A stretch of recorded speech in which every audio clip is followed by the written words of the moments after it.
Hey friends, welcome to Battletech Blades of Honor Season 1, Episode 53045. We look different. The audience knows this, but the players don't, except for Rad, is that we have a new overlay, custom designed by Raddosaurus. Have I installed it correctly to his specs? Only he can tell us after he watches this episode release. I forgot to ask if you had got it rolling yet, actually. Would not be the first time I fucked up a Raddosaurus overlay and he had to come and correct me on it. So that's where we're at right now. It's been a really long time since the last time we played, so no one remembers what happened last time. So let me do a quick wrap up here of what happened last time. You found out that the Kyeda family were once wandering but honored mech warriors, could travel from planet to planet, be temporarily hired for a generation to solve problems before being released back into free service, kind of like Ronins. One of their number, who is the Kyeda parents, split off the Roman life to settle down in honor and dignity here on Valentina before being killed under mysterious circumstances. Some of their property may have been stolen. The person investigating that event, Lord Sung Cho, has warned the Kyeda heir, trust no one. Speaking of Lord Sung Cho, he just concluded an official investigation 3 months after the attack on the Kyeda estate, finding that Nagamasi Yamada is a disgruntled mercenary with a grudge against the heroes of the DCMS, the Draconis Combine Mustard Soldiery. He'd just been laid off of his job guarding a factory in his CCU-36 Peacemaker, and he harbored subversive pro-Davian sympathies, and he was defeated by the heroes of the Kyeda legacy. And really, this is to the honor of all Draconis Combine Mustard Soldiery members. The investigation is now closed. So it's been between 3 to 6 months. I want to let you guys set scenes wherever you'd like. There was some question of like, there would be some casino hijinks, maybe some hookups. I know that you're looking at me weird, Rab, but what your plan at the end of the last episode was to work on getting your cousin Matsuri hooked up with your boy Arnsson. Yeah, I wasn't looking at you weird. I was messing with my light. All of this tracks. Okay. Yes, I'm with you. We're on the same page. I'd also ask for matchmaking advice as well. That's true. Yes. To yes. an unnamed and yet unrevealed member of the Genji clan.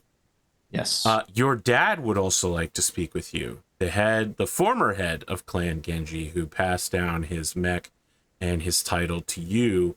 It's a little unusual for someone to retire in their mid-50s, but he felt like he couldn't keep the mech warrior biz up and let you take over the house rather than have a contested one person's a mech warrior, one person's a house head. He'd like to speak to you at the mountain estate when you have time. No rush.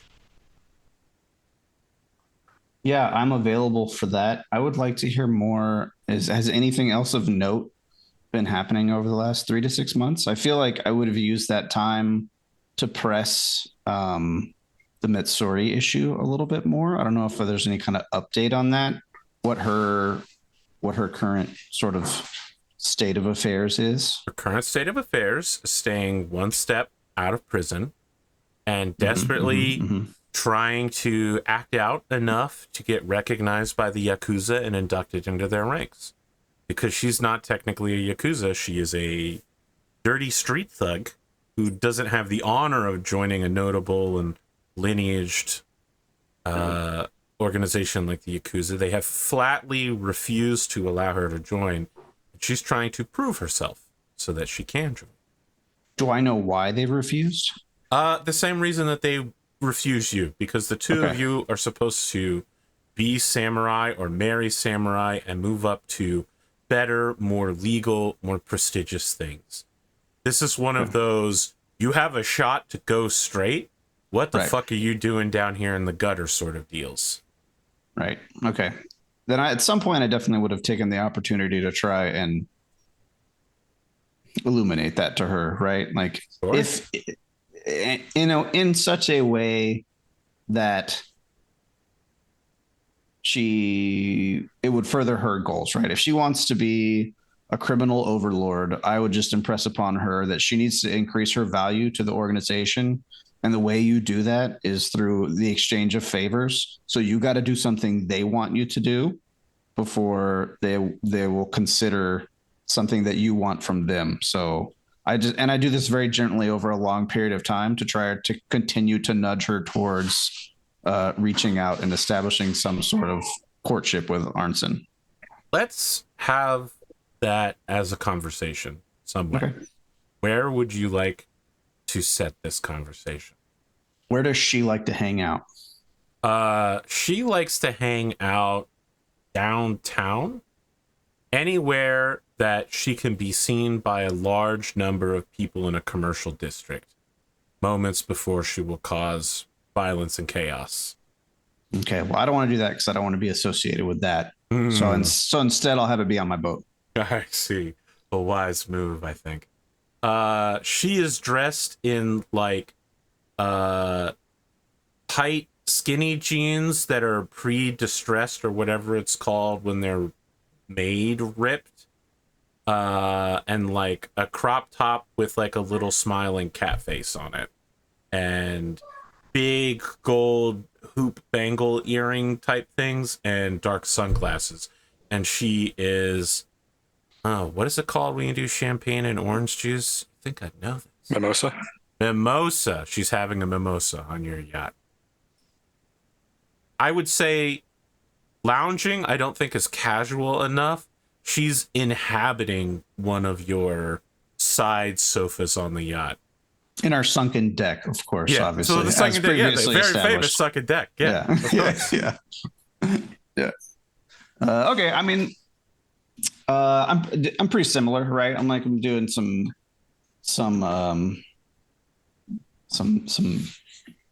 mimicking, like some echoing of her demeanor to make sure she's at ease, right? Also very relaxed. I think that's one thing we haven't really experienced a lot from my character yet, is that she is ultimately pretty relaxed and informal. She just she puts on that professional demeanor.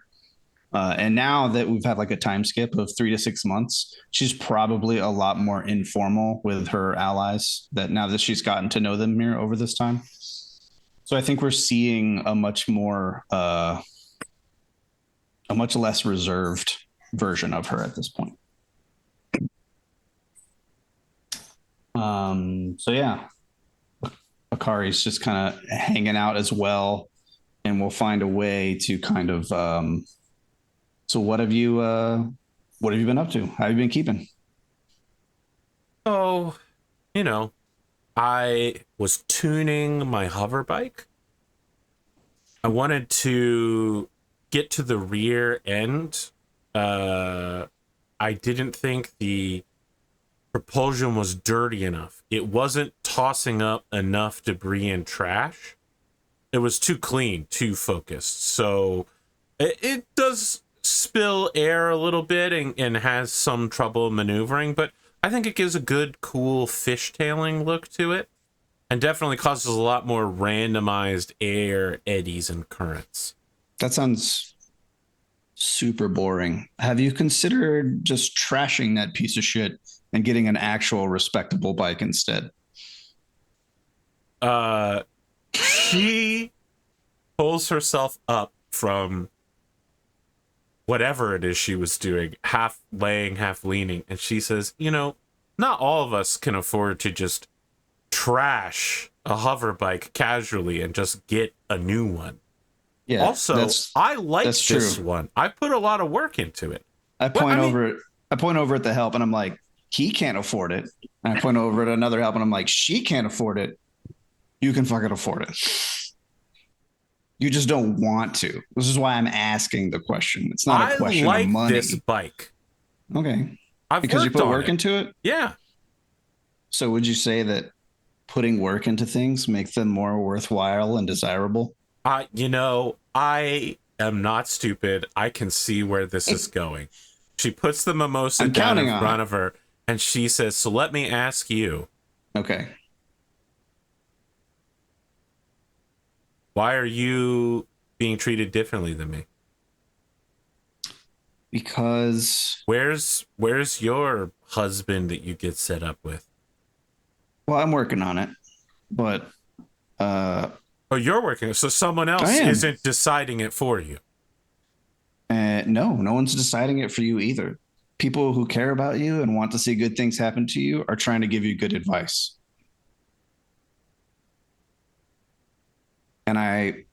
And those people hope that you're far enough removed from your teenage angst to be able to incorporate and receive good advice and process it, as opposed to letting it bounce off you like you're a 16-year-old. And I'm sure it helps that if I marry him, it helps solidify him as an ally for you. Do you got some advice for me? I mean, this could be a two-way street. Does it benefit me? Yeah, absolutely. That doesn't mean it doesn't benefit you. Fruit can be prepared, or fruit can be compared, after all. She sits back and I think folds her hands together and says, you know what? What if I spend my time finding someone for you to spend time? If you can do as good a job as I have by finding someone that furthers both of our goals, I would be more than willing and receptive to any input you might have in that regard. You're so busy running the house. Surely you need a matchmaker. I am incredibly busy, and I look around my sunken lounge on my yacht. It's true. So busy that you haven't found a husband yet. No, but I do have time for you, which is why we're here today. All right, I want you to make a roll on this one. I feel like we're at a tipping point for sure. I go get my rule book out to see what they called the talking skills in this particular system. It'll be with charisma for sure. I will take Box cars. Yeah, that's true. Tell me what you'll take. I said I would. Because you'll take boxcars is what you'll take. But it matters which skill you were going to use. Okay. Leadership or persuade? I have a +1 in each of those, so it actually doesn't matter. But it does matter whether you're acting as the head of the house or an older cousin. Are you commanding her for the good of the clan to do this? Or is this her older cousin, slightly older cousin, saying it's time to grow up and stop being a teenager? See? I think 90% of the time... I didn't get a chance to tell you what the options were before you put those dice on the table. Yeah. But now it matters a lot more. Now that you know that you succeeded crucially. I think generally speaking, 90% of the time it's a leadership role. But in this specific case, I think she has an affinity for Mitsuri. I think she sees a lot of herself in Mitsuri. And I think that, you know, maybe there's some selfishness in this. Maybe it's not an altruistically older cousin, but she wants not Mitsuri to share in her misery. I have older cousins. Altruism doesn't. Yeah. It's not entirely. She's not trying to be the nice older cousin necessarily. She is on the outside, but subconsciously she's kind of like, look, I got to play these political games, and I'd really like a partner in crime. I really like somebody to just go through it with me. Somebody to be like my partner in this. And Mitsuri is the best candidate for that. So a little bit of just be with me, just be on my team of having to play this game. And that's how she frames it, right? She's like, look, I'm just saying, if you spent a little more time pulling the levers and pushing the buttons on the machine instead of raging against it, you'd be able to further your own goals a little bit more aggressively than you have been, and be making a little bit more headway than you would otherwise. I got to play the game, and I'm playing it pretty well, and I think you could too if you would just put your mind to it.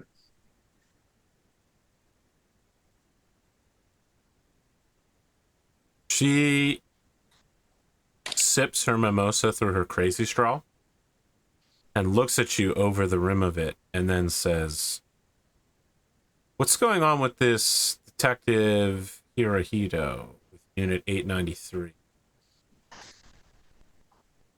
I don't know. I haven't He's checked been in asking with that questions. for a while. Oh, well, it sounds like you know more about it than I do. I was thinking maybe somebody should take care of him.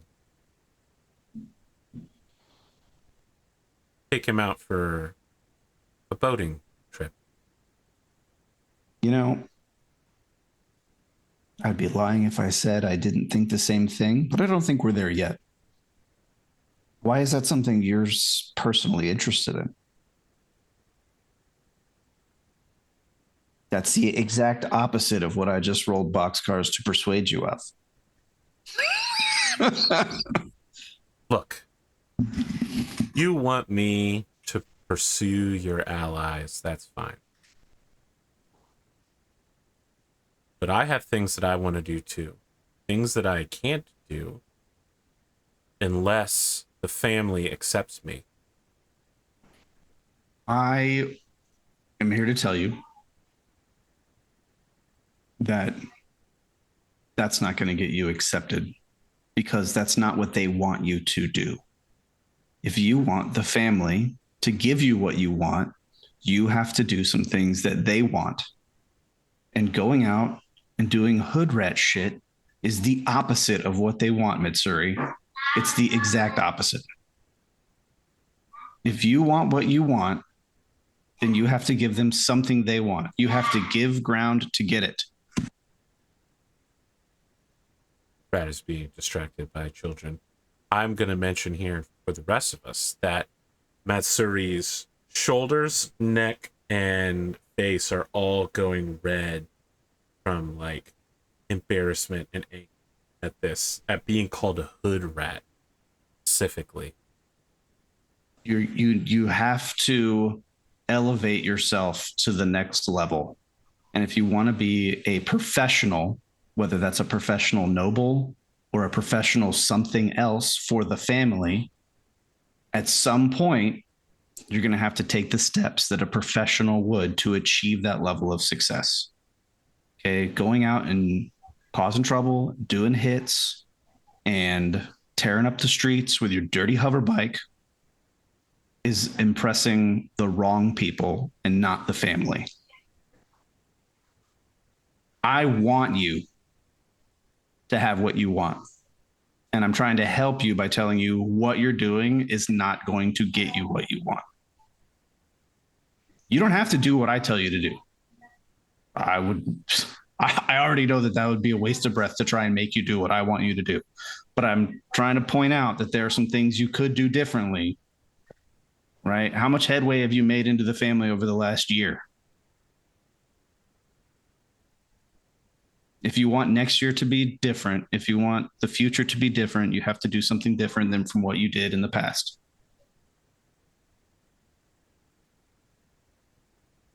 If you do what you've always done, you'll get what you've always got. Okay. I am not always the best at expressing how teenagers act. But I want to make it clear here that the only reason she isn't storming off in embarrassment is because there's nowhere to storm off. Put her on a boat. Yeah. Got you where I want you. You're in my web, bitch. All right, that's real creepy, but Nah, she could storm off if she wants. She could get on. I feel like there's enough space to go to another room on the yacht, but there's no way for her to get off of the yacht. One of those 80s stand-up jet skis, I'm sure. Jet skis, I said jet skis. Oh, it wouldn't be a Battletech show without a jet ski. The ones that spray like the water funnel. Oh, rooster tailing. Yeah. I just want to put it out there that the staff member that attends the jet skis at the back of the yacht is played by Owen Wilson. I just want to put that out there. Why, though? So that when you zoom away, you can go, wow. Okay, yeah, sure. That's what happens. Yeah, I mean, look, you just approached her as older cousin, and now she got rebuked by the head of the house. And that hurts. It hurts. Maybe a little bit because you're right. But Of course. as a emotionally, hormonally driven teenager in a world of chaos who just got told to not rage against the machine when guerrilla radio is her whole life. Exactly. I know it. She can't slam a door on a yacht. So she jet skis away. It's fine. That's a solid first scene. We got I feel anybody like else? So is that to Rad or everybody else? Oh, yeah. I mean, Rad said he had another scene he wanted to do, but I'm just asking if anyone else wanted to do something. Oh yeah, I'll do my scene Okay. with my dad after everybody else goes. I wanted to, in the intervening period, reach out to and have a conversation with my ISF handler. Ah, amazing. You are directed to go to the local Four Corners recycling building. Mhm. It's on the northwest side of town. And when you are there, you are approached by an individual wearing, it's basically a full hazmat suit, all in black with like black rubber gloves. This is what they wear in the trucks. And the thing that's probably most significant about it is that the faceplate hides who the person is. And this is not unusual for you. ISF handlers for you in the past have commonly hidden their identity, blending in as common members of society. And this person basically like pulls you into the facility, into a conference room, and sits down across from you. And with that sort of computer generated YouTube video, vaguely British woman voice through a speaker says, "The Kyeda Scion, welcome." Thank you. I'll do whatever I have to do to like establish my identity because I know that body doubles are a big thing in the Battletech universe as well. So Yeah, of course. yeah. You can verigraph though by having your blood checked. Yeah. I would like to ask for the ISF's assistance with the matter. I'd need to borrow a resource if possible.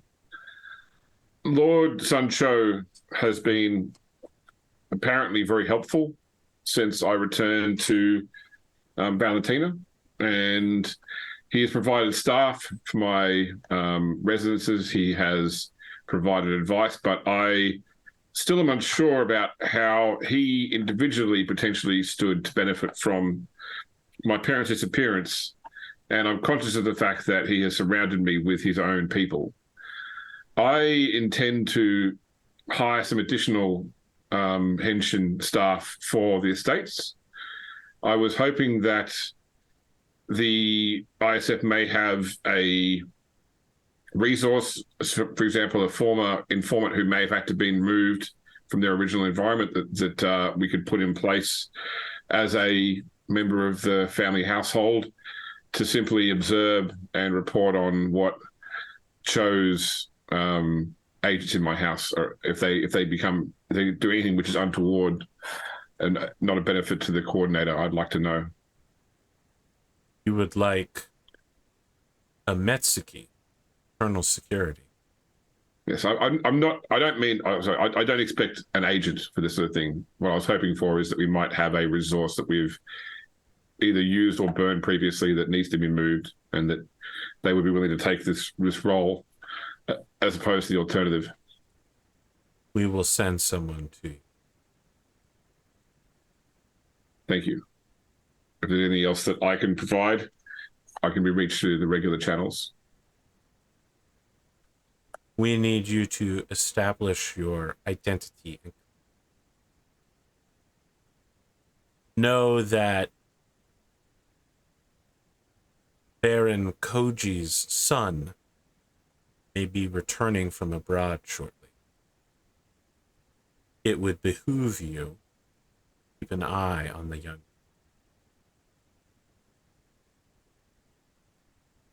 Thank you. I'll read up on what I need to know. I'm sure that will be available on the internet.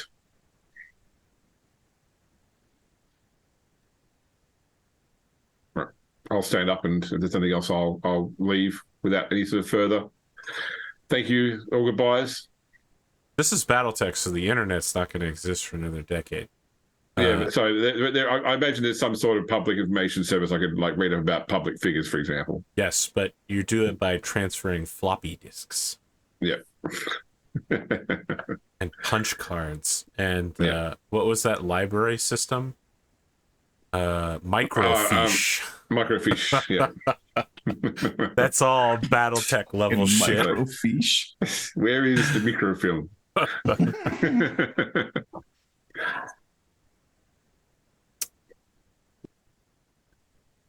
Yeah. Well, Andrew, you got anything? Not to put you on the spot, just curious. Yeah, no, I had two. I was going to say I had two that I wanted to do. One I think would be relatively quick, because I think I said last session or last episode that Siegfried wants to meet with what's her name? Mizuki? Matsuri. Wants to meet with Matsuri. And essentially put like the option of like of marriage like kind of back on the table.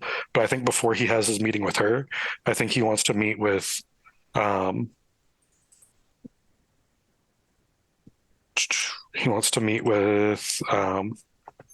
Akari and get some like advice on how to deal with with her cousin.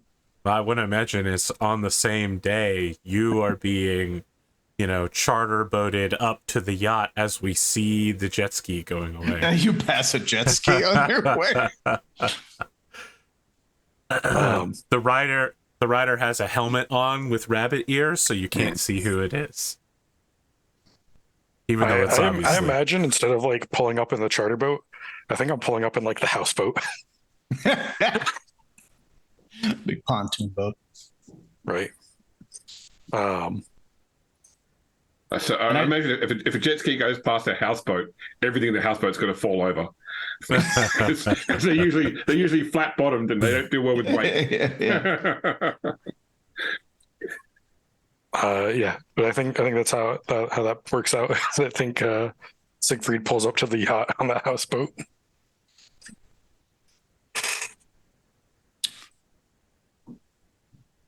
Yeah, she just Owen Wilson greets you as you climb aboard. He pulls you on Siegfried, board and goes, it's good to see you. Wow. It's good to see you. Good to see you, Akari. Just talking about you. Only good things, I hope. Never. Just about what you got going on. What brings you out on the bay? Well, I'm trying to set up a meeting with your cousin to kind of discuss this situation that was our arranged marriage. So I feel like, for context, this is fairly early on in the 3 to 6 months, right? Because I think this is pretty high on Akari's list. So I think this or are we saying that the 3 or 6 months already passed, Arthur? I don't want to do flashbacks if that's not something you're interested in. That's fine. We can go all over the place in this timeline. I don't know about you, Andrew, but I feel like we would have got on this pretty quick, high priority. Yeah, I agree. I think this is something that happened relatively early. Early on. Okay. Mm-hmm. I just don't want to defeat the doing a time skip by all this happened a long time ago. No. So I wanted to timeline in my head. I wanted to do this, let a month pass, and then try to set up the meeting with Akari, or not Akari. Mitsuri. Yeah, Mitsuri. Yeah. It's kind of like I told you. She's young and impetuous and very headstrong, and I think y'all would get along well. But she's just going to be. It's a slow burn, I think, on that one. To be honest with you, I think she has a lot of goals and aspirations, and she's having trouble reconciling her own sort of narrow vision when it comes to her future with possibilities and potential that's out there for her. So I still think it's a good match, and I still think I think it would behoove you to reach out because I don't think she's going to first. But also to do it, start as, I don't know how to put this, as friendly and non-committal as possible, right? Like just let the initial goal be to open up the lines of communication, not necessarily start talking about big ideas or plans. She can't be told what to do. So as long as you keep that in mind and you let everything be her idea, I think you'll be on the road to success. But like I said, slow burn. Just going to be a slow burn. I wish I had better advice for you, but no, I think this is exactly what I was looking to hear. Yeah, I think all the things that make y'all a good match are the things that make it necessary for it to be a slow burn. If you, I guess, understand what I'm trying to say. No, I can definitely understand that. You strike me as a very calculating and thoughtful person, and I think rushing into things isn't your way, and it's not hers. Well, it is hers, but not in big things like this. So, I think you're on the right track. I think you're taking your time, but I also think you're going to have to make the first move. No, understood. Thank you for giving me that heads up, that advice. Yeah, I hope it helps. I actually was talking to her just recently, and like I said, she's at a little bit of a crossroads. So having a friendly ear or someone help and empathize and trying to help her accomplish some of the things she wants to accomplish, I think would go a long way towards establishing a relationship. Yeah, she's a kid. Yeah, I mean, she's a woman, but she's acting like a kid, as we all do sometimes. So. Yeah, that's understandable. I can't say that everything I got up to in while serving in the DCMS was necessarily professional. Yeah. That's a little hard to believe. You seem like a pretty clean cut guy, but every how's the saying go? Every sinner has a past. No, every saint has a past. Every sinner has a future. Mm-hmm.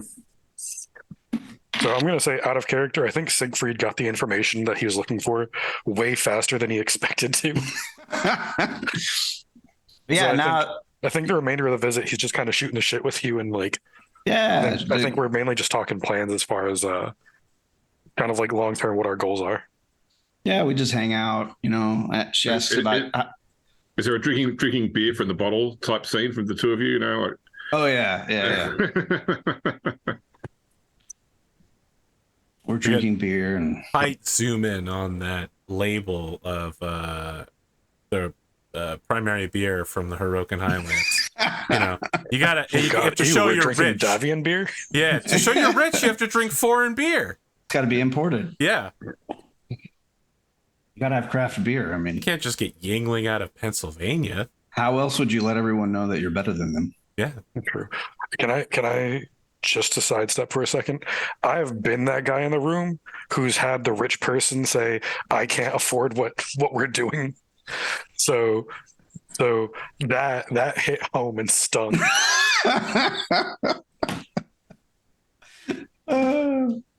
So I think after this, I'm going to try to set up a meeting with Mitsuri, but it's going to be like a month after, or we'll say air quotes, a month after. Right. The next day after this meeting, you find you wake up on your houseboat to the sound of a really annoying bike horn. I was gonna say real quick before we leave the boat, real fast. This is like, since it's early on in the flashback, this is when our characters have their stepbrothers moment where they become best friends, right? And we have like a snap cut montage of them like, you know, kicking the help off the side of the boat and laughing and like smashing things and just like having a good time. We push Owen Wilson in the water. It's great. I think it starts off with like taking one of the primary beer bottles and like yeeting it off the side of the boat, but then like doing a quick draw to like shoot it. And then you're like, oh, that's a nice piece. And then and we start off on like sidearms. This is what wealthy people do, Arthur. That's right. Yeah. Yeah, James, this is what wealthy people do. This is what wealthy people do. If you haven't kicked the hired help off of your yacht with a sunken lounge, you haven't lived yet. I've certainly fired a gun off the back of a boat. Oh, yeah. I just imagine James from now on just takes people out into the bay to fire them. It's like, you're not just fired. This is a company trip. So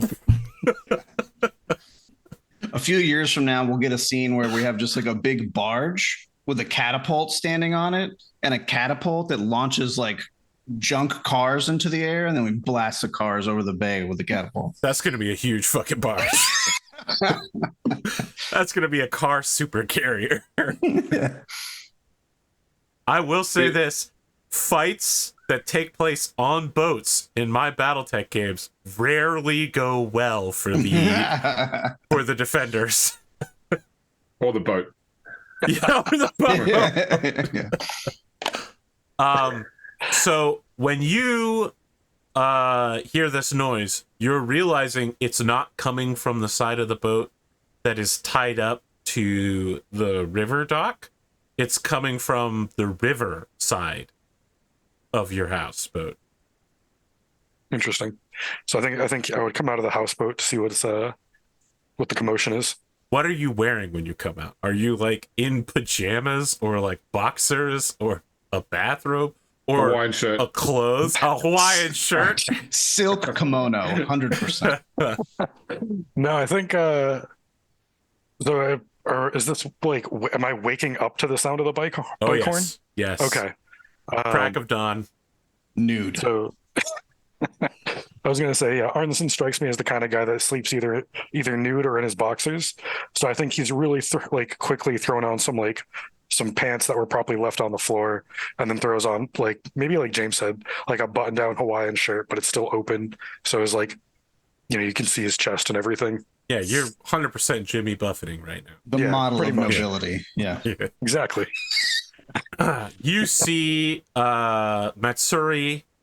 She has all of her hair gathered underneath a pageboy cap. She's wearing like a biker jacket and jean shorts. What are they? Jorts? Is that what it's called?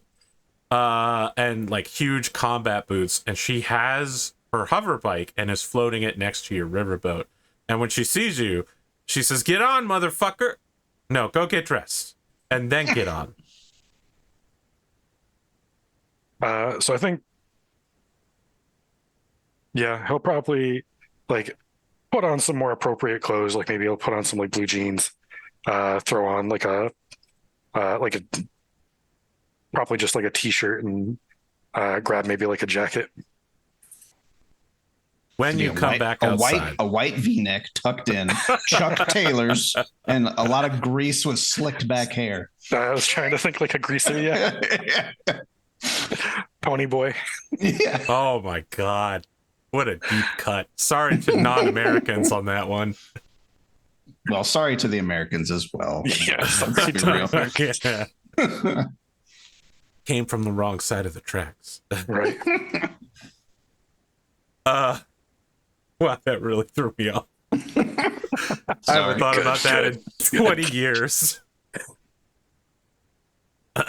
All that glitters is gold. Oh, please, come on. We already did Jimmy Buffett. Now we're going to move on to Smash Mouth songs as well. I mean, obviously that novel as well, but yeah. I mean, Jimmy Buffett's also dead. They're all dying at the same time. All right. Yep. I feel like that was disrespectful, and I apologize. As we see you coming back out of your houseboat, we get a wider angle on this shot, and we can see that your catapult is next to like a scaffold rigging to act as like a really bad temporary mech bay, and that new concrete foundations are being planned to get poured soon for both a mech bay and like a slightly larger house. Like they basically destroyed your house and left the utilities in, and they're planning on expanding it with more foundations before beginning the rebuild. Gotcha. See, I'm trying to be real cagey about describing the foundation laying because that's a Rad's job, and I don't want to be like, so what they're doing is, and then Rad's just like, that's not how you fucking Not anymore. foundation, but you know how it goes, and I know. Yeah. I was gonna say, ironically, my job is now roofs, Arthur. Roofs only. Just don't describe any roofs, and you'll be fine. The roof is completely flat. Fortunately, there's no snow in this subtropical band, so you don't have to worry about the roof collapsing under the immense weight. My brother-in-law is a structural engineer, and we went to my mother's place the other day, and she was talking about changing one of the rooms into a bedroom, and like he's straight going, "Oh, that looks like there's bears in that wall over there." Like, so he went into full engineer mode all of a sudden.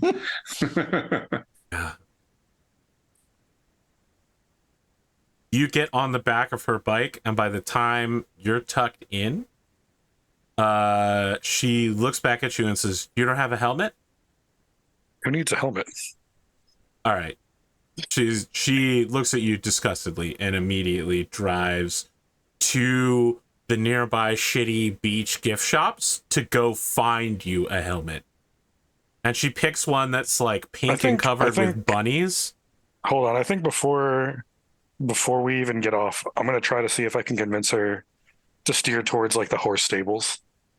Or wherever I keep the horses, since that was my one asset. Interesting. I mean, this is gonna have to be a roll because you just got real smart alecky about bike safety. Yeah. You just be like, "Hey, I got my helmet in my barn over there next to he's mine." gonna get his equestrian riding helmet. Sure, absolutely. Let's make this a persuade charisma check. I'll even set the DC low. You just got to cross a 7. 7. How hard could that be with this group? How hard could a 7 Have you seen my rolls? I've seen everybody's rolls. Sometimes when I'm dreaming, I see, oh my god, what a terrible roll. Right? I'm gonna tell you everything I have is essentially it's a 0? A 0. Okay. So you have a 4. Actually, no, you said persuade? Yeah. My persuade is at a 2. So that's... +1. Yeah, that's a +1, right? Yeah. Yeah, that only brings it up to, what, 5? Yeah, you still fail. Yep. You're like, hey, go over there. And she goes, no. And immediately does a 360-degree turn on the nose with the hover bike before zooming off at a really moderate 15 miles an hour using along the coastline. And it's so bumpy because you're literally riding the waves, right? So it's like you're surfing, but rather than being connected to the water, you're like 5 feet above it. So you're like, whoa! It's absolutely gut-wrenchingly bad. I mean, you ride a 65-ton war machine that goes up and down all the time. Does the bike have no ground effect? Oh, no, it does. It does have some ground, but let's say that the bike's hover suspension system is not meant to go over waves like this. She's just trying to take the shortest possible path so that this motherfucker could get a damn helmet. So she gets a pink one that has little bunny rabbit stickers on it, and it's got 2 cat ears. And she... Oh, fuck yeah. Yeah, it's slightly too big for you, so she slams it on your head and then adjusts the chin strap. And then she puts a finger in your face and she says, bike safety is serious business. And then she slaps the helmet, and it makes that thumping dullness when you get slapped with the helmet where you're like, oh, ow, that hurt my ear for some reason, and also the entire side of my head. Did that hurt my ear, or has my hearing been It's just so bad due to missile launches? Listen, all I can tell you is what it's like when I get slapped in the head when I'm wearing a helmet.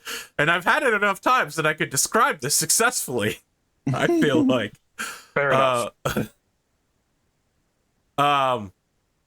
Yeah, so she just says, you need your brain to pilot that battle mech.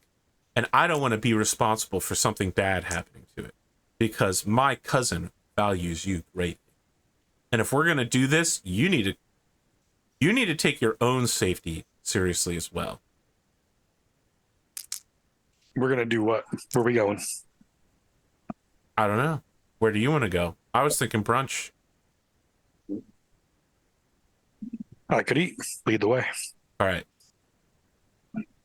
She uses the hover bike to fly you to a rooftop cafe in downtown that serves a exclusively Japan Kenyan fusion breakfast brunch. And they have an omelet chef there who will, it's like a omelet bar where like you point at what you want and they put it on, kind of like Mongolian barbecue but for omelets. I was gonna say, can we just do Mongolian barbecue? No, it's brunch, not Mongolian barbecue. You having Mongolian barbecue before 11 a.m.? That's so carb heavy. Have you had Mongolian barbecue? I'll eat that anytime. Yeah, I'm over here describing Mongolian barbecue. All right, you before 11 a.m.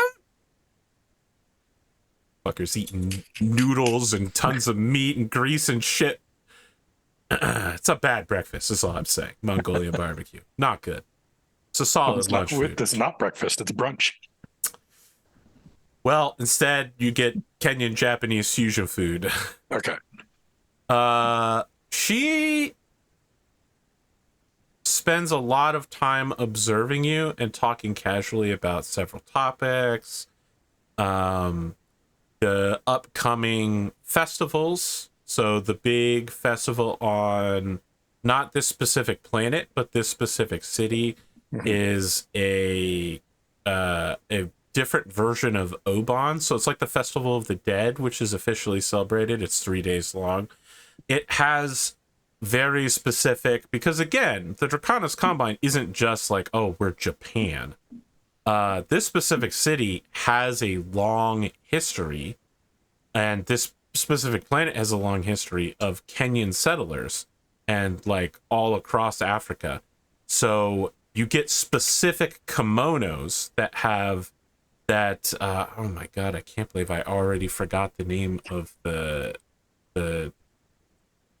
I don't want to call it Art Deco because it's not, but like the brightly colored, geometrically patterned.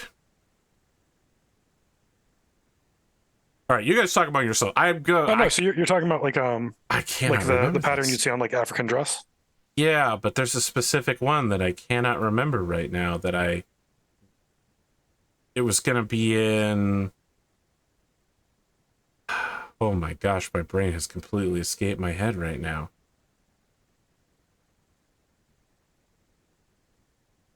Talk amongst yourselves. Are you talking about like Kente or Ankara? Hold on. I'm going to my old emails. Art Nouveau, modernism, No. cubism. Those are all Western style. It's James, what is your character up to in the time skip? Please, God. I got another scene, but I'll let this scene play out first. So, Was your scene take place after the 3 to 6 months or during it? probably during it. I'd say probably early during. on during it too. Yeah, Okay. pretty early on. I feel like we're really taking a dump all over Arthur's time skip here. Yeah, that's right. I was gonna No, say, that's fine. I wanted did to too. get with I started wanted to it. get with the contractors to the builders or whatever and tell them to like divert some resources to rebuilding the stables. And ideally, I want to get the stables like rebuilt and refurnished before the house, because the horses are kind of important to Siegfried.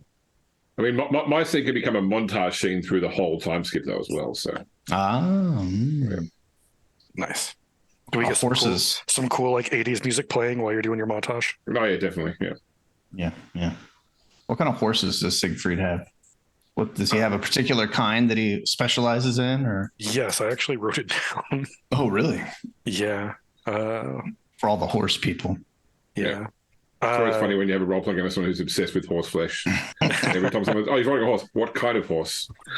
Now that's rich people talk. You guys were wondering about that shit. It's a Kiso or Kisamura. Oh, okay. It's the type of horse like traditionally like used by samurai. And so I think the fact that he has the title and that these horses were like on his land, I think that's something he kind of like latched onto. What's his main horse named? He doesn't have a main horse. He rides them all equally. Okay. Very egalitarian of you.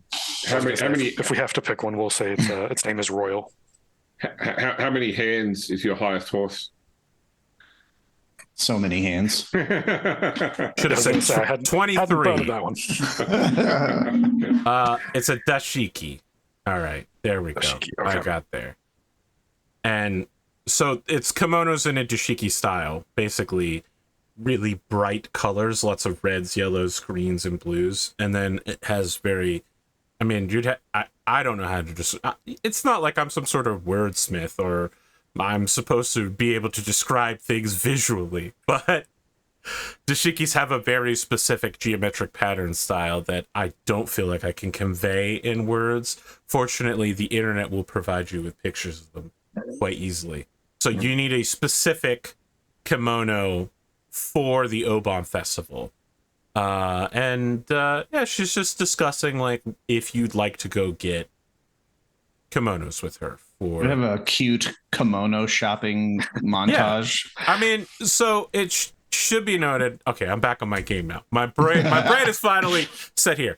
This is a peace offering because not only is it let's go get kimonos, it's also saying let's spend the 3 days of the festival together. It's basically like, okay, second date on the books. Right. I was gonna say it's also for our like people in our position. It's also like let's be seen in public together. Sure, I feel like that works for you. That's a bit too high level for Matsuri to give a shit. Yeah. So I think I think Siegfried agrees. Yeah.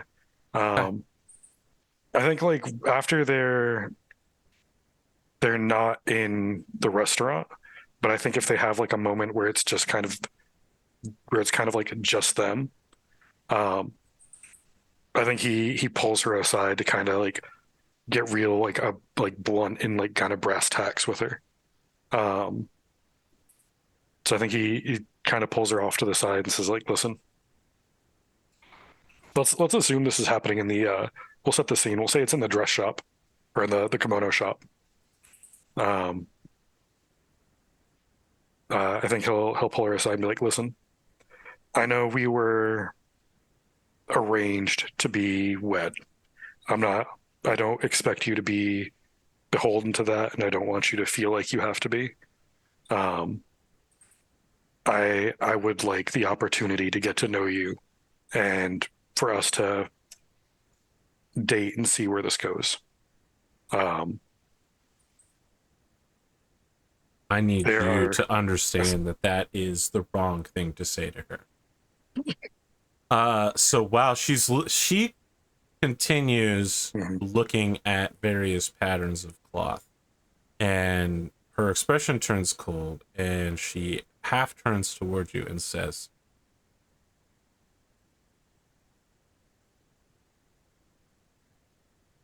"We are expected to do this."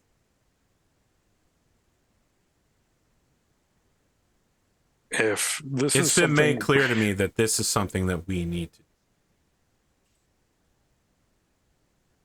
If this is something that we're going to do, I want us to do this because you want to do this. I don't want to be here if you don't want to be here. I don't want you to feel like this is something you have to do against your will. My family wants to be allied with your family?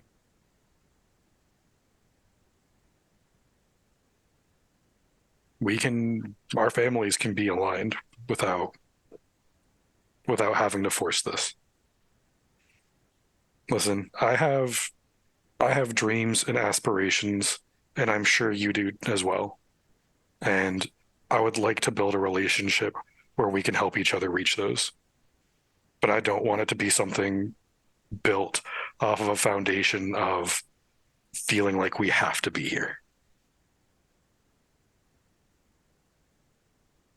She moves to put a rack of clothing between you and her, and she says, "Look, I'm willing to get to know you better.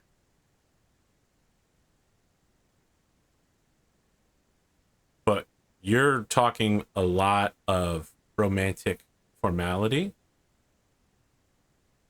and it's been made clear to me that this needs to be done because it's the right thing to do.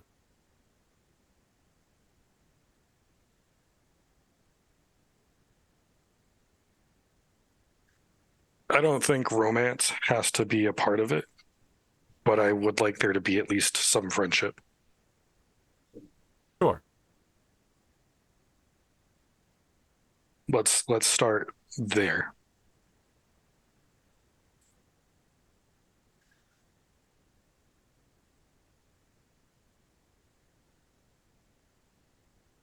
I think that she gives you a very slight nod, although again, it is with a cold expression and with a full rack of clothing between the two of you. Yeah, nope. That's fine. I like how nothing Akari said came to pass. That's my favorite part about all of this. Perfect. And yet, she was like, make the first move. And then she showed up and made the first move the next morning. And she was like, take your time. And he pulls aside and he's like, let's start dating hard. This is the first date. And yet, the two of them, they're make sure you play the game. And they're talking. I had a plan on doing how this I 'cause I wanted have to to. go. I had a plan on how I wanted this to go, and then she showed up next to my houseboat. And the plan was out the window. Yeah, it's almost like she's the incarnation of chaos. She is. Right? You convinced her to do something for sure. And so she did. Some might call her the Ron Stampler of this campaign. Oh my God. She was the Ron Stampler of the campaign. When he tried to get on the hover bike, she would have gently kicked it away. I was going to say, I thought you were going to say gently stabbed him. That's a real painted move. Yeah.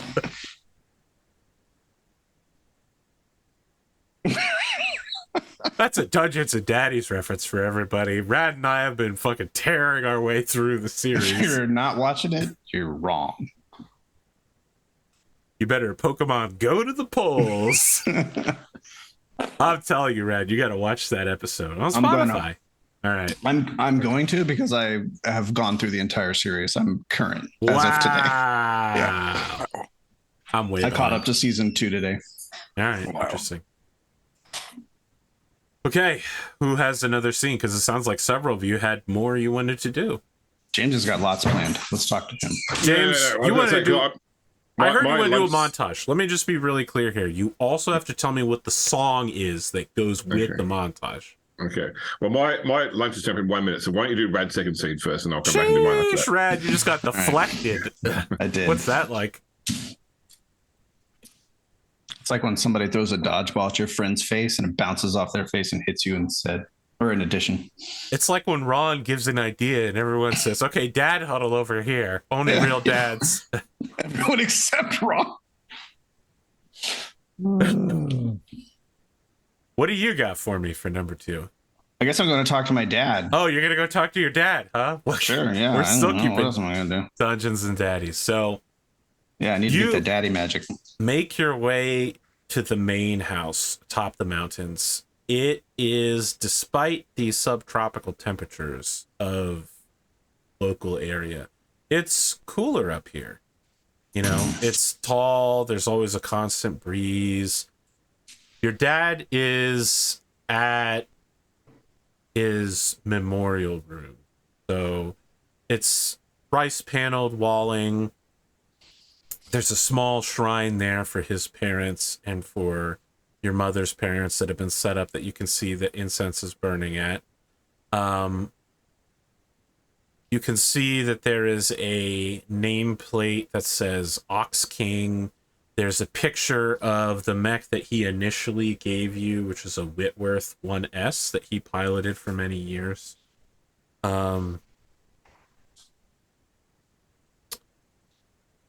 There's pictures of him with the various units he served with, although most of them were in the 4th Onting Legion, which is the local military regiment. He moved continuously, like, no matter where he was at, you'd see he started in, like, 3rd Lance and then moved to 1st Lance, and then he'd move, you know, 1st Company, 3rd Lance, and then 1st Company, 1st Lance, and then up to 1st Battalion, until finally he was in command of his own company, retired as a captain. And just lots of pictures of him throughout the years, with sometimes it's the same people, but, you know, after 20 years of service, moves through people gradually in each picture.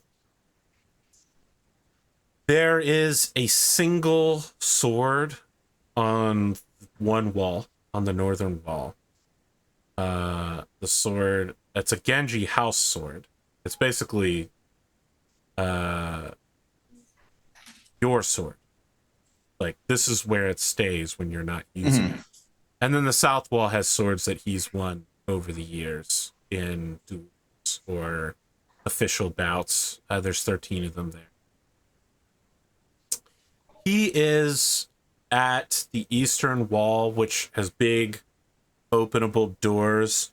He's wearing, I want to say it's like a U.S. Navy cap, you know, but it's got his unit, like 1st Battalion, 3rd Company, and then like his mech serial code on it, and his glasses are on it, and his like curly white hair is tumbling out of it. He's working on like woodworking on some sort of dowel, and he sees you come in and goes, "Oh, hey kiddo, how's it going?" Doing good, Dad. How are you? You know, tired. See my glasses anywhere? She just points to her forehead. Ah. And then like closely inspects and starts sandpapering the thing he's working on. So, like being head of the house. I mean, don't you already know? Well, you know, I watch everything about you that gets on the news. I was a little concerned when I saw you, a police officer flipping you off, and then you air horn blasted him at a parade. Well, tact has not always been my strong suit. It's that what's her mom's surname? Your mother's surname? Yeah. Ah, that's a great question. I may not have thought of that. Let me go look. Well, I'll just push on and say, you know, his mom's Temper. Yeah.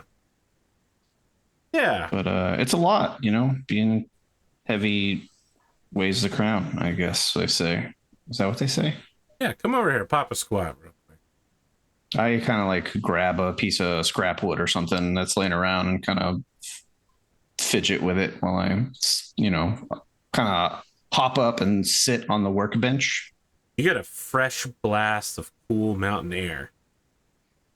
I know it's hard for you to imagine what that's like as a Texan right now, but air does come in temperatures other than hot.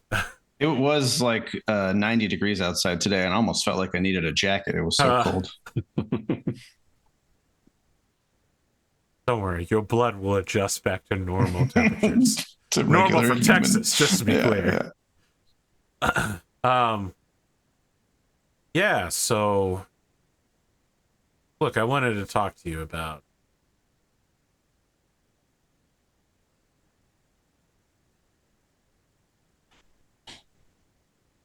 Mom and I, we got married a long time ago. I've never regretted it once, even though it cost this family quite a bit. It was necessary. It was needed. Your mom and I love each other very much, but we're different people now. And now that you're, old enough, you're running the house yourself. It wouldn't do for the two of us to divorce. But I just want you to know that we're unofficially separated. Not seeing other people, at least I'm not. So. Why would you do that? What's the point of that?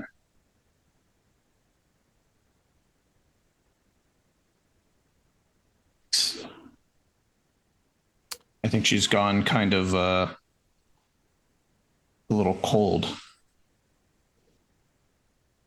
Yeah, so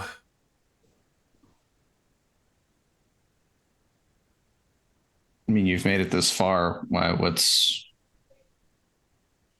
are you, what brought this on? Why?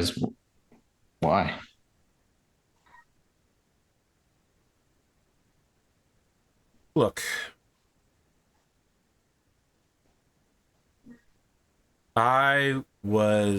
It's hard to say that I was raised to be a samurai.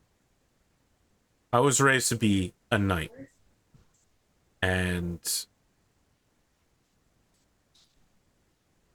Pop, I was born Davian. There's no getting around that. Our family originally came from the Draconis Combine. And planets shift sides over the years, and the people that live there, they adapt. My uncle had to make some decisions. Finances were getting thin, and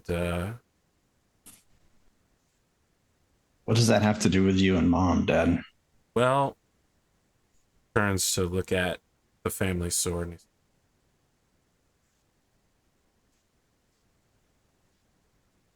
And I always wanted to make sure that you were raised.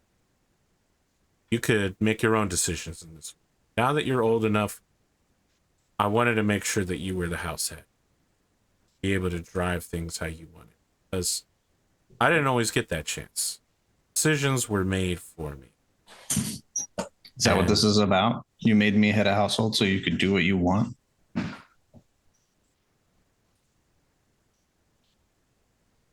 Let's get back to the history before we jump ahead with accusations. My uncle sold marriage with a powerful merchant family on the other side of the border. And I think it's no surprise, of course, that it was your mom's family. And, I had no problem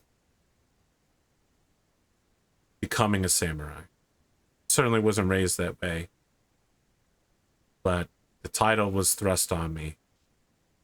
I served this planet with honor for over 2 decades. Enough that I was recognized for my service. The people here see me as one of them, because I am one of them. But I don't know that I'll ever really be one of them in the way that you are, because you were born here and raised here. And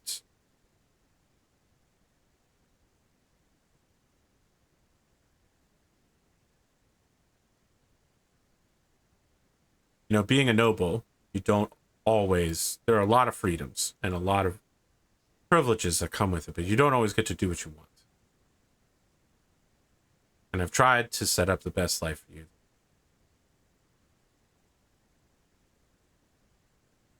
I don't have the same reflexes. I can't be the mech warrior that I once was, and I don't have the same responsibilities that I once.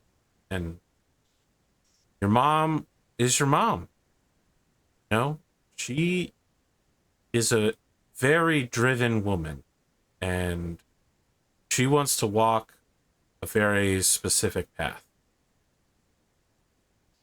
I don't think that's going to come as a surprise to you. No, you're losing me. I got to be honest, Dad. I don't know what this history lesson is about. I don't know why you think I don't know your history. I don't know why you think I don't know what Mom's family is or who they are when I've been raised by both of you my entire lives. I don't know why you're doing this to me and making these decisions that don't have any bearing on anything other than to upset the balance of my life. After you've put me in charge, you've decided to just do whatever you want and act like there aren't going to be any consequences to that. And you're sitting here telling me that now I'm in charge and I can't do whatever I want. And now you can do whatever you want. And what you want to do is leave Mom. I think that's a load of shit, Dad. You're talking about this specific path that Mom wants to lead. Mom wants her family to be more like your family. That's the whole point of her putting me where I am and supporting me in what I do, because she wants to enjoy the same legitimacy and propriety and honor that you've had, that you brought with you across the void of space. And now all of a sudden you can't be together anymore. She's getting very emotional. She's crying. She's obviously upset. She's not handling this well at all.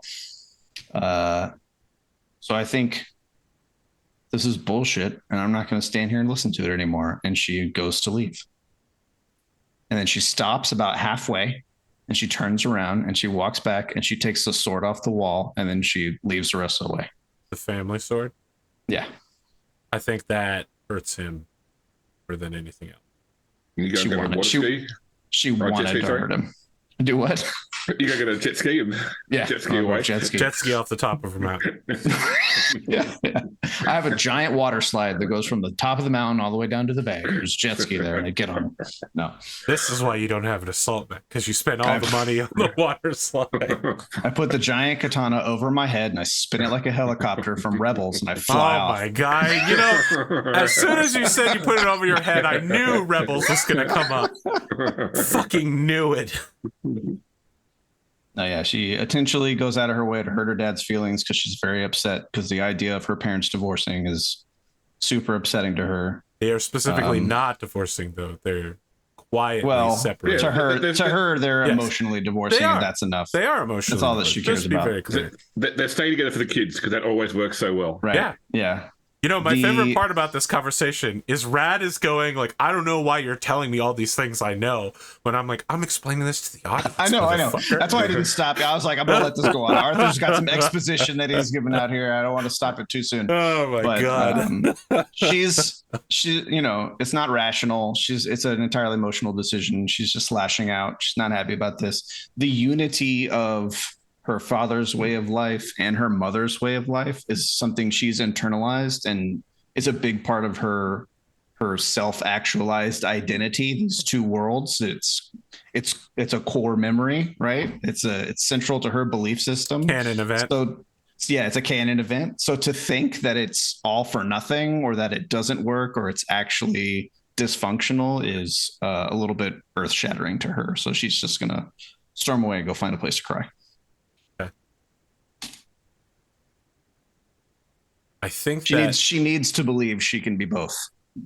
Later that day, you find a handwritten letter from your father that says, "Nothing that we have done together.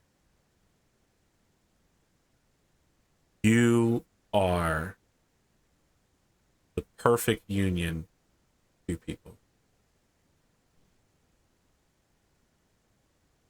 You are the future of this house."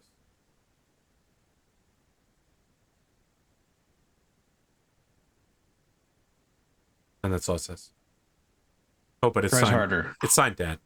She cries harder, out of guilt this time for the way she's behaved. And then when he's not around, she won't do it while he's there, but she'll go put the sword back on the wall so that he can see it at some point, but she can't face him. She won't face him for weeks. Of course.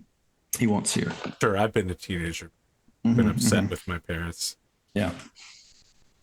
She essentially at that point, for the rest of however long the flashback is, moves on to her boat and runs everything from there. What a Matsuri move. I told you they're like. I actually want to comment on this because I also want to upsell people my other show, starts with that numbers Shipbreakers. But I played Dunamis's dad on that show, and I started having his character do all the things his character did, and then in the last few episodes he started doing things that my character did. And someone mentioned it in the audience. They were like, you know, like, wow, that move, that's really like what your dad would do. And I was like, yes, I did it. I finally role played somebody's dad. It took my entire life, but we got there. Nice. All right, James, what do you got for me? Don't forget the music. No, that's fine. No, I forgot that. Yeah, so I'm not going to play it because I don't want you to be demonetized. Please, but just you can just tell us the title and the artist. Okay. Well, I mean, so I need to do the scene first. So I'm going to go see Poe. Poe, who's slaving away, working at cleaning all of the grime off of your mech because it took battle damage and, of course, fired weapons. And he's out there, like, personally filing carbon scoring off of your armor and repainting it. Poe. Oh, yes, my lord. He says somewhat sarcastically, cleaning some... He fruitlessly cleans some grease off his hand. He's really just moving the grease around as he comes down off the mech onto a gantry. Look, Hiro is fine. Of course, Lord Hiro. Just Hiro. What did you think of what was left of that BJ3 from the fields?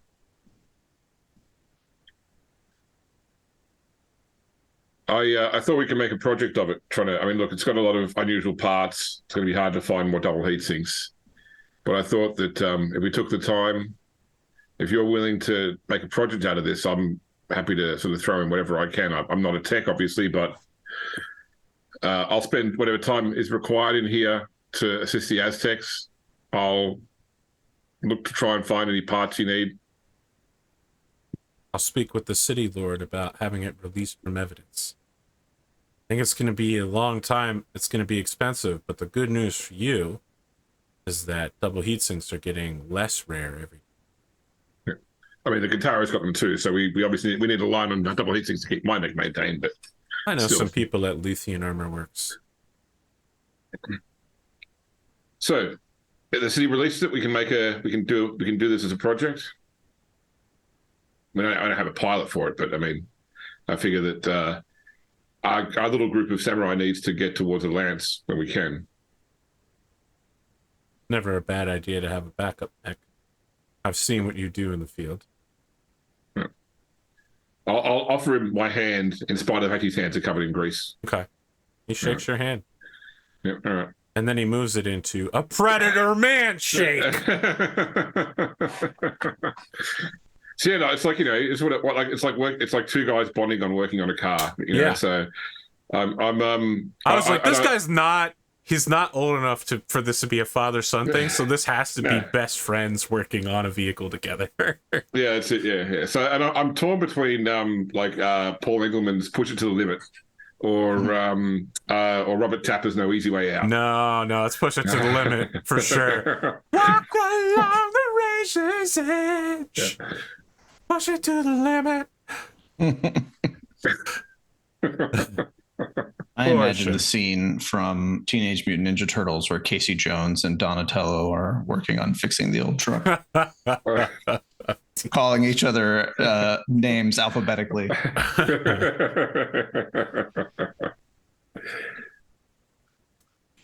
I would love to get whatever the mech tech version of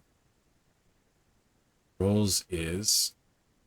I believe it's just called mechanic, but I don't have any skills that would be anywhere near that. But that's why I'm like, I'm fetching 10 mil. You wouldn't even get that joke because you guys work at Imperial. Is there a singular socket that always goes missing from every tool set in your arsenal in the US? I know. I mean, it's a 10 millimeter. It's a 10 millimeter. Yeah. Okay, so we have that over here. Yeah. Yeah. Okay, no worries. Okay, good. Okay. It will be tech mech. Okay. So if you don't have it, you'll be rolling it at a -1, and it will be with types. I want to say intelligence, actually. Yeah. 9 with a -1 is 8. So not bad. I mean, so you're not acting as the primary tech on this. You're assisting your tech. Look, this blackjack will not be repaired quickly. No. But it's a project. It's like we're not working on something else. We're working on this, and that's how we bond. I mean, there's not a lot to do out in the boonies, you know. You look over a bunch of farmers, and they provide you with fresh, like rhubarb and potatoes, and there's enough to go around so that everyone at your mansion is fed, and that's like a day's labor. Yeah, so the two of you are like working under the hot sun, cranking open this thing, lifting ton pieces of armor on gantries and blocking tackles, getting them attached, and checking the electrical system 5 times a day to make sure nothing's blown out, and then replacing fuses and wiring. And I feel like there's a lot of like looking over what you've done to the thing, like, oh, this is a real good shot here, like, you know, like, they put this one right through the diagnostic interpreter, perfect. I mean, that's, you know, you shoot like that every day, you're gonna be aces. Push it to the limit. Limit. See, because I wanted to do the Matsuri on the hover bike as like Top Gun, but then I couldn't because this motherfucker wasn't wearing a bike helmet. So I feel like this is our Top Gun moment here. Is the two of you working on the mech. All I exist for, Arthur, is ruining your scenes. Oh, thank you. I appreciate that. Danger Zone's about a car as well, so. No, Danger Zone is about an F-14 Tomcat taking off from on the Top highway. Gun. Yeah. It will never not be about the first Top Gun movie. All right. Next set of scenes. Does anyone have anything left?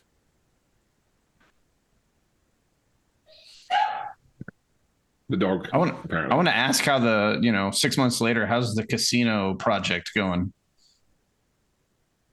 Paperwork is being filed. Okay. I would love to see a bureaucracy role from Arnsson on his behalf. Like, boy, this is to get. Sounds like something Arnsson's really good at. I believe that you did this before and you failed at it. Right? Yeah, from the when we were trying to throw the party celebration. Yeah. Yes. Yeah. So you need the bureaucracy just to start building. So is this a bureaucracy role or is it a business role or? I think it's bureaucracy to get started. Okay, I don't have that, so that's gonna be rough. Yep. So that's what minus one, and then it'll be wisdom for filing. That's a 0, so just a -1. Okay. The great news is you only need a 7. Have you seen my rolls, Arthur? What a bargain! Your last roll was a 1 and a 3, so yeah, I've seen your rolls. They're cursed. I believed in you last time and I was wrong. I believed in you last time and I was wrong. All right, so boxcars. Yeah. Do we get to break ground on the casino after 6 months? Yeah, so let me say this. What I know about the military comes from watching documentaries like Top Gun, and Black Hawk Down and Down Periscope, all of which I'm sure perfectly, yeah, you like that one? Perfectly encompass their branches. Amazing. Kelsey Grammer's finest work.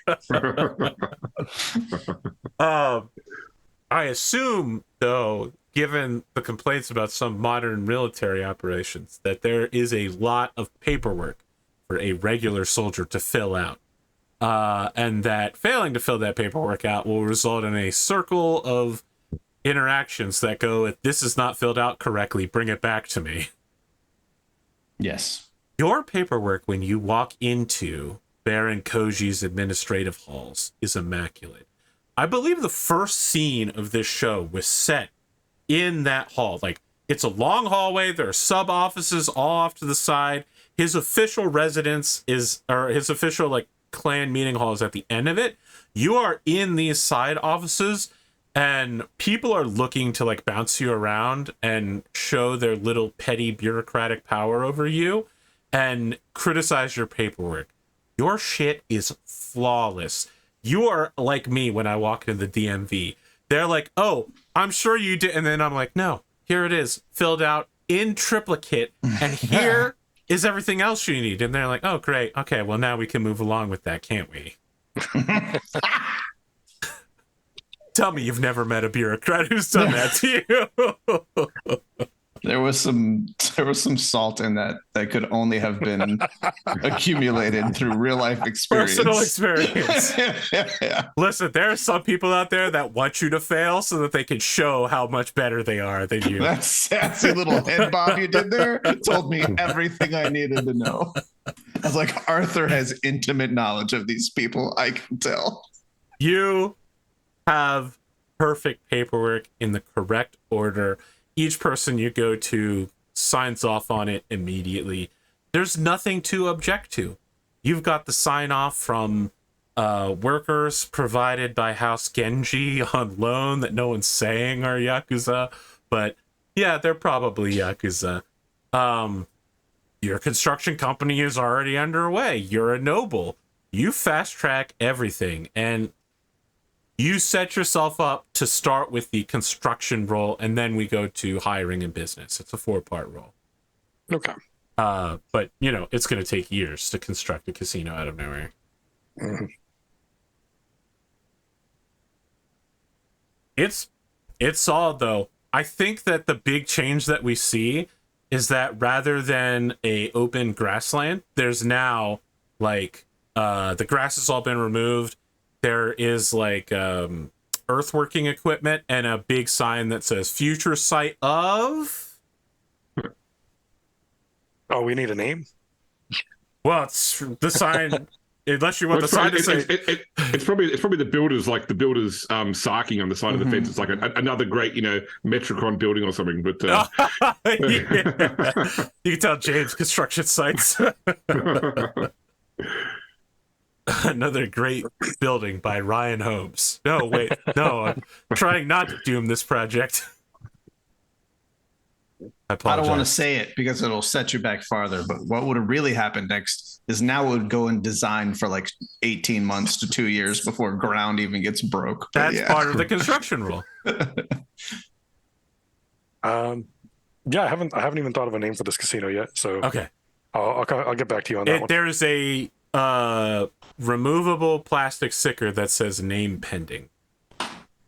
Gotcha. Future site of name pending casino. Brought to you by Clan Arnsson. Oh, there's a big anime picture of Arnsson.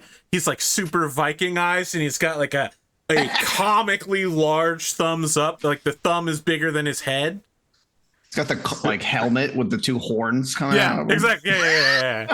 They want to make it clear that he's from Rasselhag. He's exotic and foreign.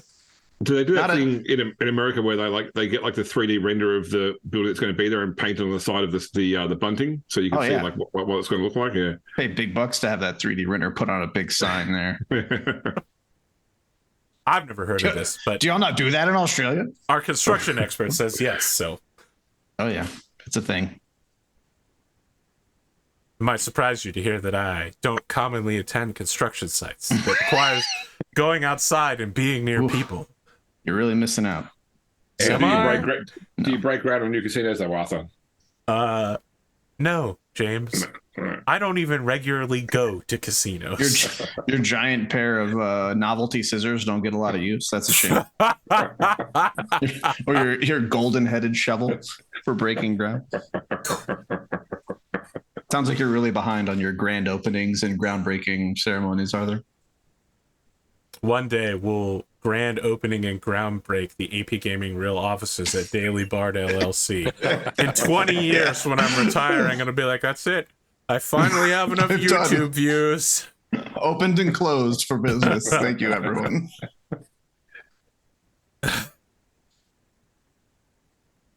What's man. Homer Simpson's dad, Abe? The Abe Simpson walking circle. Yeah. Taking his hat off and hanging it, and then the 180 and to putting it back on and walking out. Do we have any other scenes? It's okay if you do. I know I put a weird emphasis on the word other. I think it's like a final scene. It doesn't need to be like a full blown thing, but I think after maybe after the festival or whatever, Arnsson tries to take Mizuki. No, God, I keep saying her name. It's Suri. God, I keep saying her fucking name wrong. Matsuri to like the horse stables, and like gives her a horse of her choice. Like lets her pick a horse. Ooh, and then big. offers to take her like horseback riding.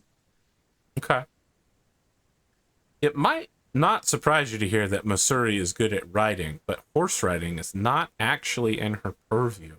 Mm-hmm. I'm gonna roll to see how good she is. I was gonna say you have to roll to see if she instantly becomes a horse girl or not. Oh Jesus! All right. And if she So on she a fails 10 it, plus, she becomes a horse girl. a horse girl, like straight up. Fortunately for me, she does not.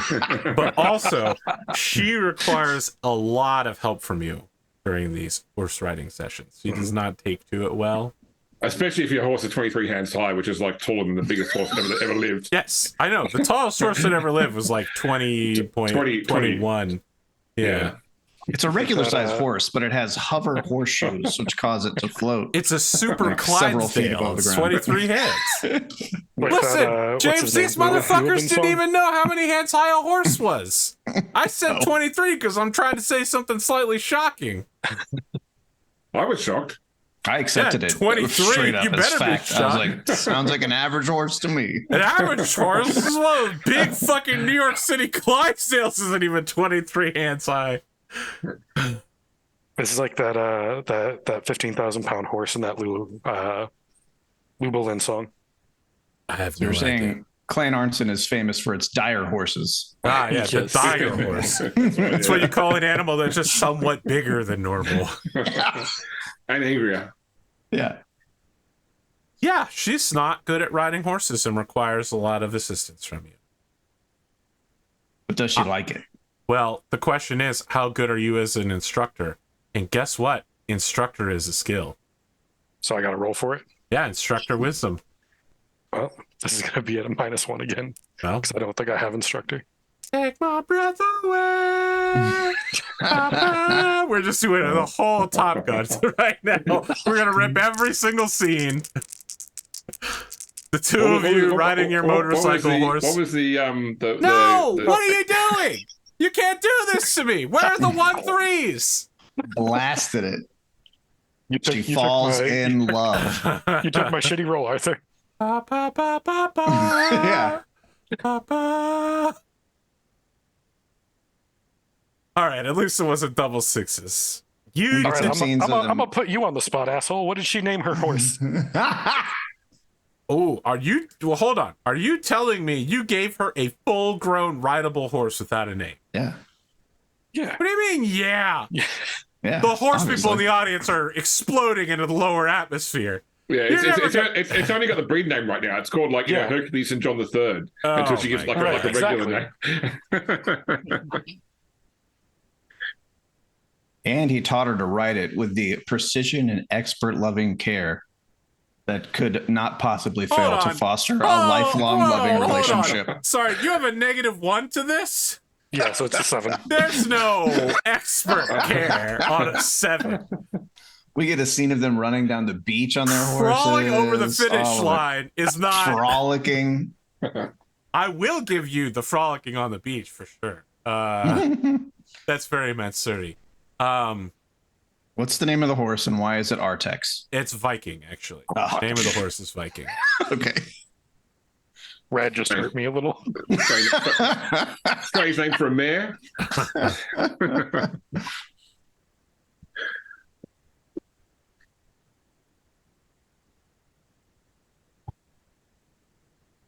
The name of the horse is Arthas, my son. What are you doing? Seceding you, father. That's the whole quote. Whole name. That's the whole name. Yeah. No nickname. You got to say the whole thing every time. That's gonna be rough on the track announcer. Yeah, it doesn't. The horse will not respond to anything less. Oh gosh! Never look a dressage horse in the mouth. Dressage horse. For the folks at home, that's horse dancing. It's a very. Now look, we've joked a lot about rich people things so far. That is an actual rich person thing. The richest person thing we've said so far. Yeah, I listen. Super yachts, sure, but like buying a boat, not that difficult. Middle class. Only people from middle class, but you're throwing all your money away, maintaining and putting it. Dressage? You better be fucking wiping your ass with the $100 bills. Only people from Eagleton get up to dressage. Oh, Eagleton. You have to be born on the right side of tracks for that. That's right. If she had rolled to be a horse girl, she would have had to have gone into dressage, and I would have expected you to learn all about it so you could talk about it during our episode. I'll just call my good friend Senator Mitt Romney, who is he's a competitive dressagist. I did not know that, but that's amazing. I believe he was trying to place in the Olympics at dressage. Wow. Yeah. Wow. You have to learn all the. Now I'm Owen Wilson. You have to learn all the key things like shoulder in and piaffe and entanglement. This is how I know it's a rich person thing, because James knows what it is. Yeah, I'll just call it my good friend, U.S. Senator Mitt Romney, to explain dressage to me. Just write a letter. This video that you posted, Andrew, I fucking love that guy. All of his stuff is just hysterical. Right? Well, okay. I die at the hot dog ones. He's like double bun a couple.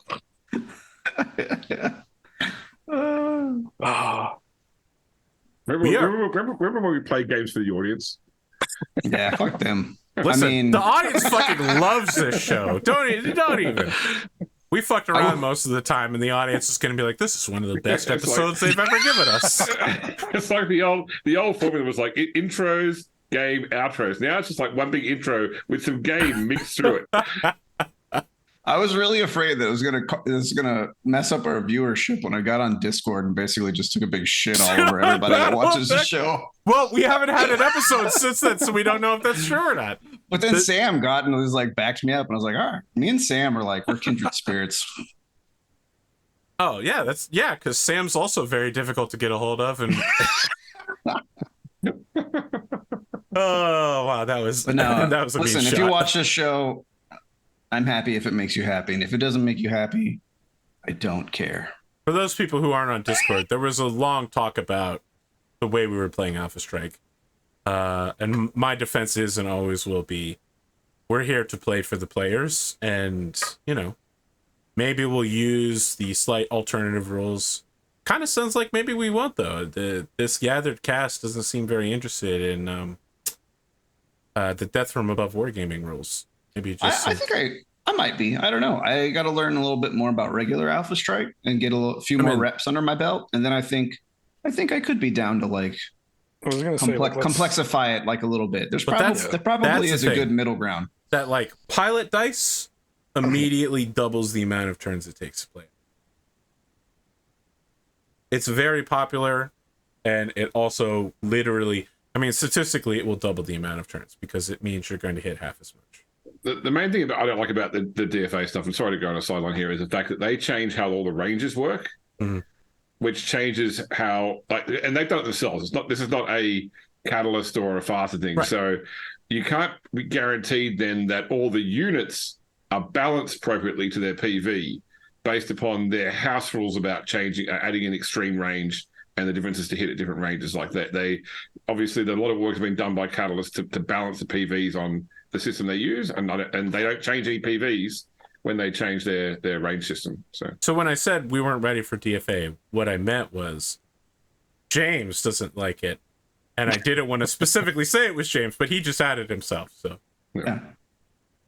I'm not married to anything other than just not wanting to spend 3 episodes in a single fight. A whole episode of maneuvering in a 4-hour show. I don't mind the variable damage and stuff, Yeah. But I think that the actual We might add it in later. There's been 1 battle so far, and only one of us did it. Only one of us did it. Yeah. I'd say let's finish up this season with just the normal rules, and then season 2 we can discuss. I don't even know how long this season's going to be. Wow. This year has been 5 sessions. We're moving at Endosteel speed now, baby. Next time, we will pick up with the festival, which will be a epistolary time. Your homework is basically pick 1 or more character to write a letter to about something that has happened this year or something you want to have happen. You're basically going to read a letter that you have written to another character, whether it is another player or whether it's someone you've met or someone you want to establish exists in this world, about a subject that will, that letter will be sent or read during the Oban festival. And on the final day of the festival, after all of the lanterns are let out, there is a meeting with the Baron where he gives out gifts for the year. It's essentially because Christmas isn't technically celebrated in the Draconis Combine, although St. Nicholas is officially recognized as a aspect of the dragon.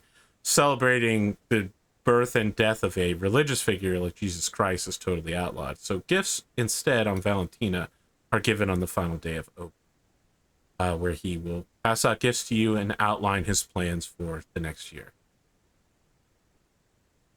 So think about someone you want to write to, someone you may want to invite to the festival, someone you've got beef with, something you want to have happen. Doesn't have to be a long letter. It can just be a single paragraph. A whole paragraph?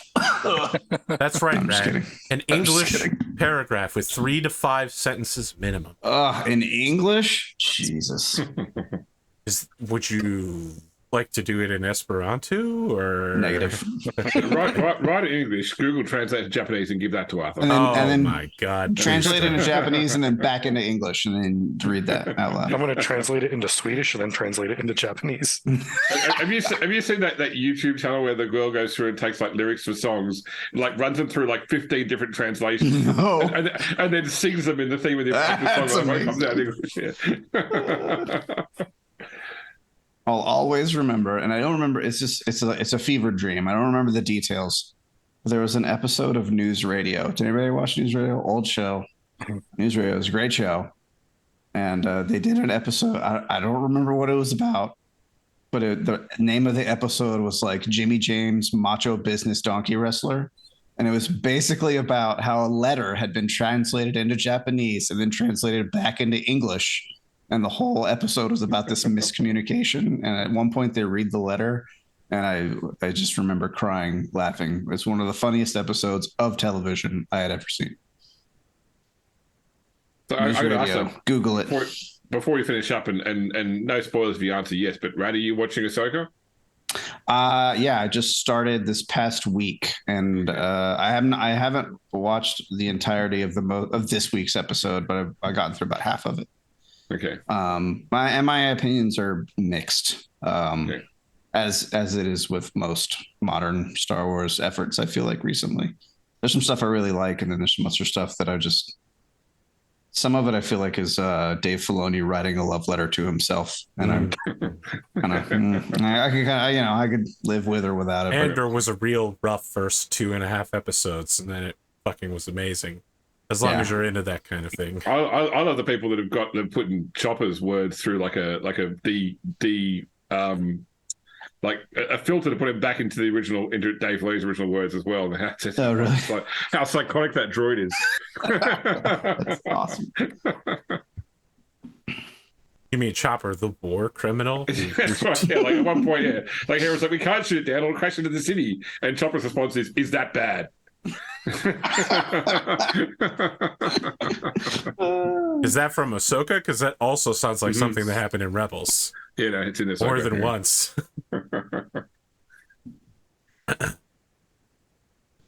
Well, any closing thoughts on this episode that was mostly entirely flashbacks? We had to get back into things. It has been months since we met. Yeah. Arthur's like, we're having a time skip, and we're like, hold my beer. It's been 4 weeks, 5 weeks. I like the nested flashbacks as well. That's some real Christopher Nolan shit. Yeah. It's been, I think, about 4 weeks. Yeah, 4 weeks, I think. Yeah. Because it was, I think, the first week when I was in Melbourne. Mm-hmm. I'm gonna be honest. I'm gonna do the same thing on GFA because my worry with GFA is that they're going to wander off and do another side quest or something.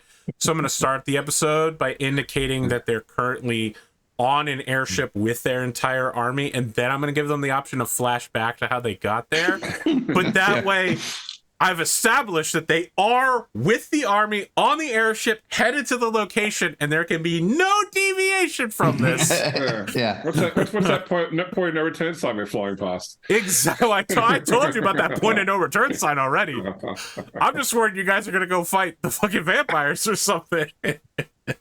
You know, I feel really bad about that Spark Booty Blaster kid. What if we went back and helped him real quick?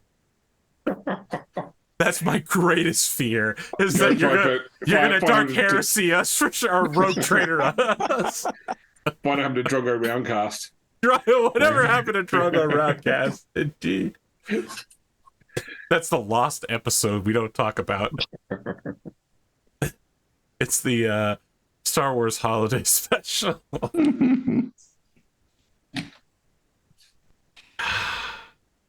Well, are we good for... Oh, so I might... Well, I think I'll probably be good for next week because only 3 people have said that they are available and willing to play in a Blood Bowl 7's wide league wrap-up.